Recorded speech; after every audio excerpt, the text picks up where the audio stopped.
بسم الله الرحمن الرحيم الحمد لله رب العالمين الرحمن الرحيم مالك يوم الدين إياك نعبد وإياك نستعين اهدنا الصراط المستقيم صراط الذين أنعمت عليهم غير المغضوب عليهم ولا الضالين.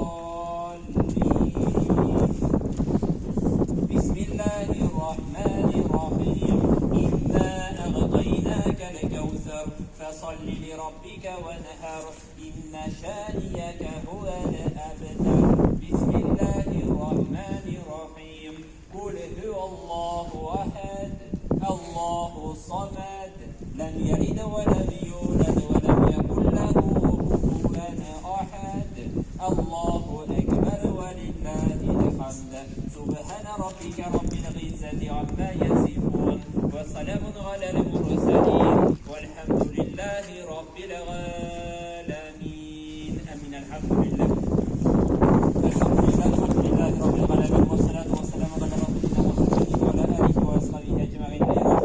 Bütün Allah'ın rahmetinde gülkem şefaatinde ümmetiyle mübarek urunlarda Rabbim Allah mübarek urunlarda Rabbim mübarek urunlarda alıp gidip Rabbim cenaze ibadetleri başkarı niyeti bilen Rabbim Ramil Süleyman uluna Rabbim izgi tilaklı bilen Rabbim kullarımızı dıgağa kütergen kullarımızı hoş olmasa mıydı okılgan Kur'an ayetlerinden çıkılgan tehlillerden Rabbim hasip olan ecir ve sevaplarını Ramil Süleyman ulunun ruhuna iliştirip ruhun şahat kılıp ağır ufrağın jingel kılıp tarı kabirin din kılıp izgiliklerin arttırıp bendecilik bilen kılgan hata kimşiliklerin olsa king rahmetin bilen gafılardan eylem gaziz tırmış ibdeşinden gaziz balalarından tubanlarından yakınlarından hizmetleşlerinden tamaşacısından razı bulup behil bulup kılıç yatarmadan bizim yerlem şerif alıp neysireciğimiz bir rahmetike ya erkam rahimin emin Allahu Ekber.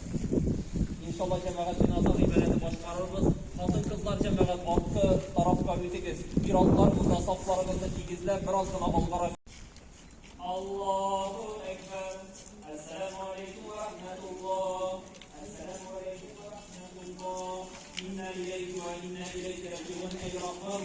Okulan cenaze ibadetlerimizde şıkılan tehlillerini Rabbim Allah. Okulan Kur'an ayetlerini rahmetinle kabul kılıp. Ramil Süleyman ulunun ruhuna iliştirip ruhun şahat kılıp. Gaziz tırmık ibleşinden, balasından, yakınlarından, Rabbim hizmetleşlerinden, her başka tamaşaçısından dahil bulup, razı bulup, olunca tarlada bizim yerden şerif alıp, harangi ürlerin cennet nurlarından